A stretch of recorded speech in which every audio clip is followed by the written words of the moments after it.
Give it up or get out. Dad bellowed, red-faced and shaking, pointing at Grandpa's tiny room like it was a battlefield. His new wife stood behind him, arms folded, lips curling in satisfaction. Grandpa refused calmly, as always, his tired eyes filled with quiet dignity. But that made it worse. Then the moment shattered.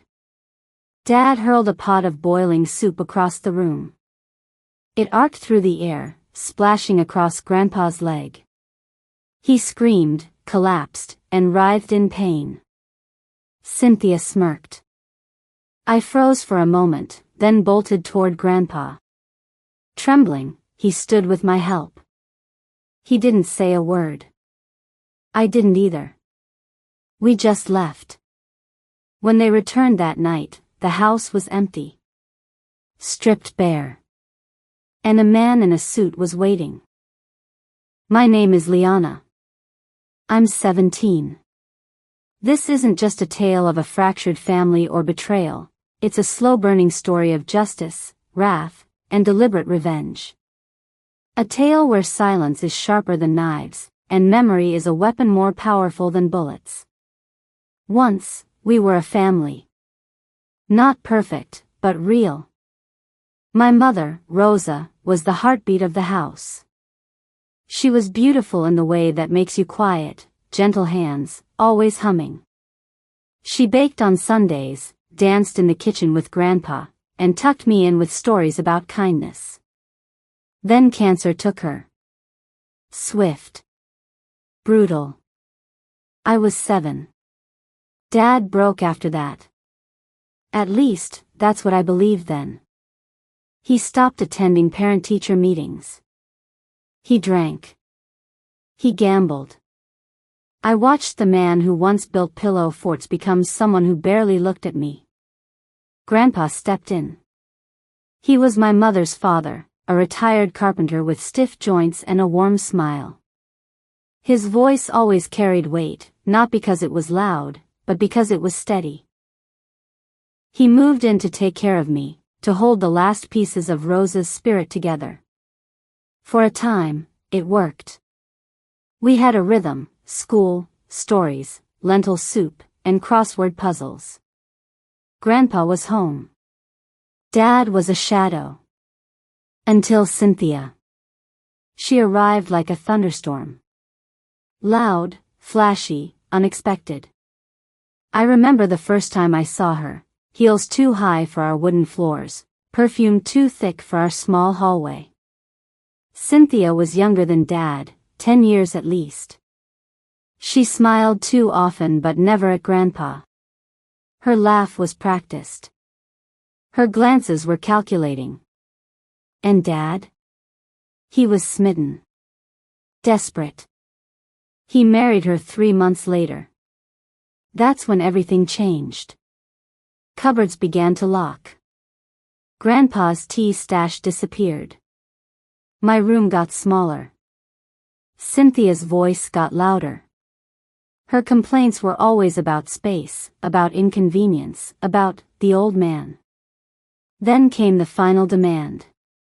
He has the guest master room, she told Dad one morning while buttering toast with her acrylic nails.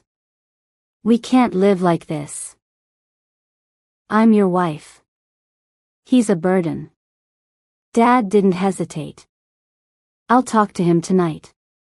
Grandpa never fought. But that night, he stood his ground. Calm, resolute. And Dad snapped. It was supposed to be an ordinary Sunday.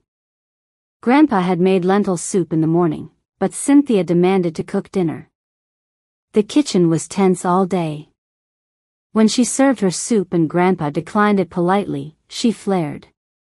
You think you're too good for my food, she snapped.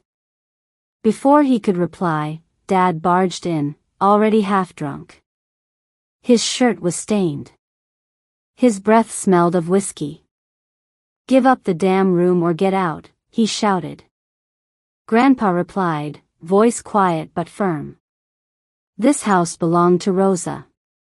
She left it for Liana. That did it. The boiling pot lifted, swung, and flew.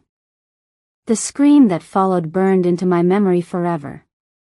I dropped my spoon and ran to Grandpa. His leg was red, blistering.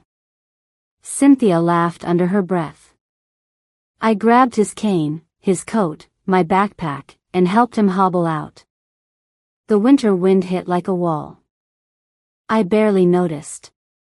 We sat at the bus stop under a flickering street lamp until the sun started to rise. That morning, a sleek black car pulled up. A man stepped out, tall, dressed in a perfectly tailored suit, eyes hidden behind dark sunglasses. His presence made the cold disappear. He didn't speak. Just opened the door. Grandpa nodded. I helped him inside. We drove in silence. Hours later, we arrived at an estate unlike anything I'd seen. A 3-story stone mansion surrounded by tall gates, nestled in the woods. Inside, marble floors, towering bookshelves, antique paintings. Staff members bowed when Grandpa entered. I was stunned. Over the next few days, I learned who Andrew was. Not just a man, but a strategist, a fixer, a silent king behind powerful thrones. And Grandpa? One of the original architects of a hidden network, legal consultants, investigators, underground bankers. He'd left that world for Rosa. But now, she was gone. And vengeance pulled him back. I wasn't just his granddaughter now. I was his successor. My training began immediately. It wasn't about fighting with fists, it was about becoming untouchable. By day, I learned law, finance, and ethics. By night, I learned to shoot, surveil, and disappear. I studied people. How they lie. How they move. How they fall. Andrew assigned me mentors. A retired spy taught me stealth. A former prosecutor showed me legal traps. A digital wizard showed me how to vanish online. Grandpa watched every step of my growth. He rarely interfered, except when my emotions clouded judgment. One day, I cried over an old photo of my mom. He sat beside me. Use the pain, he said. Let it fuel the fire, not drown you. During this time, I dug into Cynthia's past. Her 4 dead husbands. All older, all mysteriously deceased. She drained them before they died. Dad had emptied my college fund, forged documents to prove Grandpa's senility, and sold family antiques for gambling debts.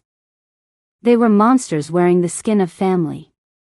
So I became their reckoning. 2 years passed. I was 19 now, sharper than ever.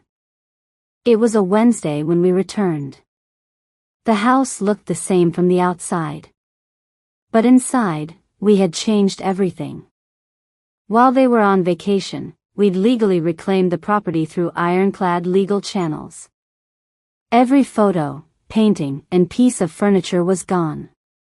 The house echoed with silence. They walked in, shocked. And Andrew stood waiting, flanked by agents and officers. He handed Dad a thick envelope. You've been served. Grandpa stepped out of the shadows. Cynthia gasped. Liana? I emerged behind them, dressed in black. We came back to collect what was never yours, I said. The police handcuffed them both. The trial was brutal. The court was packed every day. Our legal team demolished their defense. Cynthia's web of lies was pulled apart.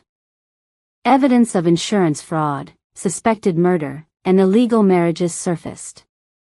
Dad's crimes were smaller, but still despicable: fraud, abuse, theft. I took the stand. The judge looked into my eyes. I told the story. Not with tears, but with precision. Cynthia screamed as the sentence was read, 40 years. Dad hung his head. 25 years. Justice. We rebuilt the house brick by brick. Grandpa designed the new garden. My mother's favorite tree, a cherry blossom, stood in the center. Inside, the walls were filled with photos again. New ones. Us smiling. I founded the Rosa Foundation. A place for teens and elders with no one. A home of second chances. But I never forgot. One night, I walked past Grandpa's study and saw him holding an old photo. Of Mom. Tears slipped silently down his face. Justice isn't revenge, he murmured. But sometimes, it takes revenge to get justice.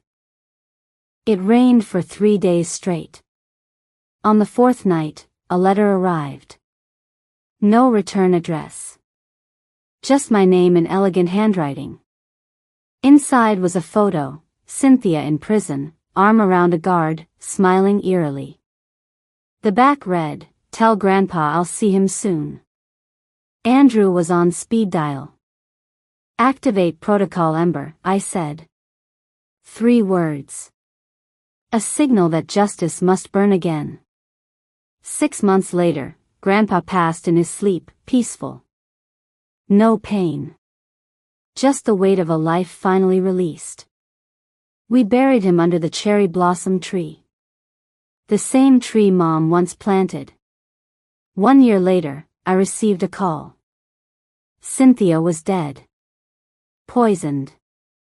Unsolved. But I knew.